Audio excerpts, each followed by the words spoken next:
What's up, YouTube? Hope everybody's doing well. So, had another therapy session.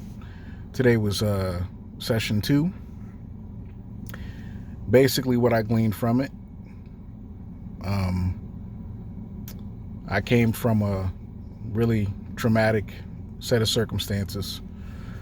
At a young age, met up with a person who came from, I won't say a similar in terms of the events that occurred set of circumstances, but in terms of traumatic circumstances, they came from traumatic circumstances, just, not similar to mine, but just as bad, and in some instances, if not worse. Um, and when two people are on that sort of same wavelength, they find each other. And that's what happened. Found a person at a young age. We were both young. I was 15. She was 19. Robbing the cradle, if you say. And yeah, we were both coming from hurt, places of hurt, trying to find comfort. Once again, as I alluded to in my last video, it's like swimming in a bath of toxicity and you not being aware of what's around surrounding you is it's like being in a toxic pool and not realizing that the pool that you're swimming in is toxic. And that word, I'm done with that word. It's sick. It's sickness. The word toxic is like very dismissive. For all intents and purposes, you'll hear me say the word sick. It's a sickness. Sickness sounds to me more compassionate than toxic. Toxic sounds like, evil or knowingly bad, And I think a lot of people out here are unconscious, and I am still working on trying to become more self-aware and more conscious. I used to consider myself as, woke or whatever, part of the whole little, I don't know, cancel culture thing, if you will. I don't know. But, the more you live, the more you make mistakes, the more you find yourself in the position of the person being judged. And, take that for what you will. I'm humble enough to say that that is, to me, that's gaining wisdom. It's gaining humility. It's learning a lesson that all human beings make mistakes. All human beings mess up. You need that room to breathe. But anyway, back to my therapy today. Kind of went over, a very long-term relationship that shouldn't have happened. But because I was coming from a place of, abuse and neglect, and so was this person, we got together and it became a very volatile and unhealthy relationship. So, yeah. And that relationship has carried over all the way until now in terms of the effects of it. I've been out of that relationship since 2014-ish, I think. But the effects of what I did starting at the age of 15, okay, 15 years old, has carried all the way into my late 30s. That's where I'm at right now.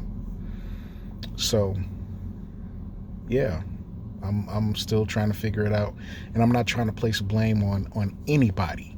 Let me make that clear. I'm not placing blame on anybody.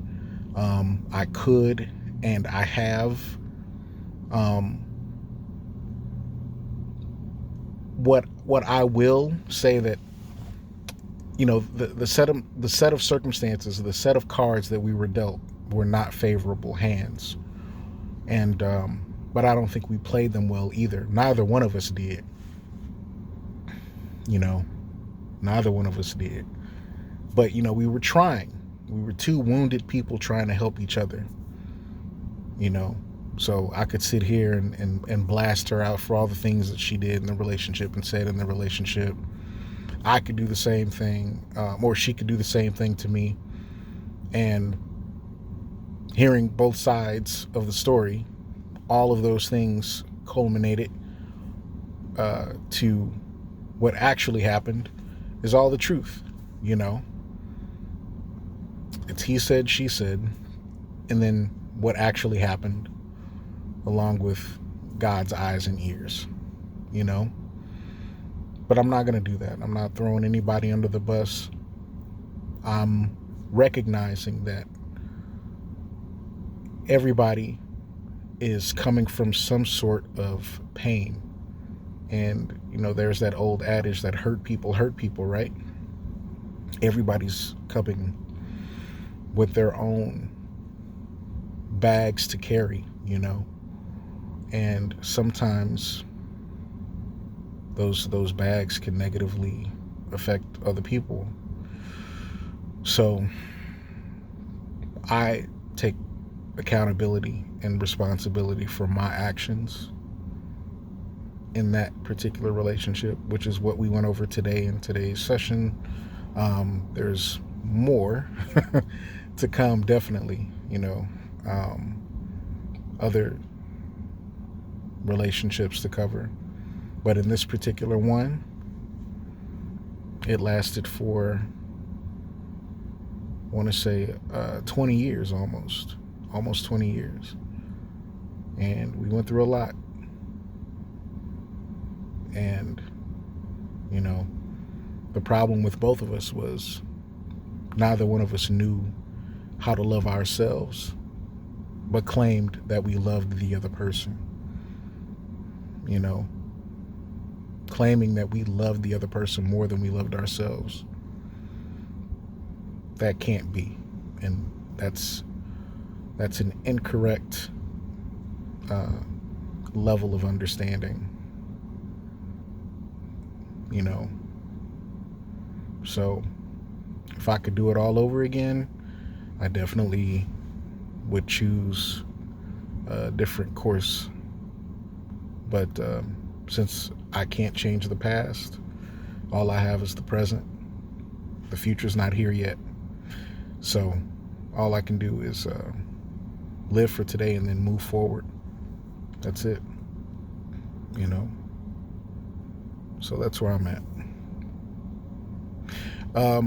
If you need help, and you're, especially now in the whole coronavirus ordeal, if you need a counselor to speak to, and you need to do so virtually, check out BetterHelp. It's great. It's a great service, and they give you like discounts and stuff like that, when you sign up. So, and that's the route I'm going. But and I really like my counselor too. He's really dope. He's non-judgmental, and I try to make sure that when I am speaking on my particular circumstances, which I won't get into too many specifics here, but when I get into those specifics with him, I make sure not to vilify the other person. I make sure to say, hey, even though this happened, I played a part in that. It wasn't just one person doing something to the other. It was both parties engaged, and I had a part in it. She had a part in it. We both messed up. It's not me pointing a finger and, saying, well, this person did X, Y, Z, and, and then absolving myself, acquitting myself of any wrongdoing. I'm not doing that. And to anybody that does that, that's really doing a disservice to the reality of the situation. And I think that also prohibits true healing when people do stuff like that. It's best to kind of like look at the part you also played in a particular set of circumstances. So, all right, I won't keep you. Been on for 10 minutes now, so take care of yourselves, and I'll be posting more. Thanks.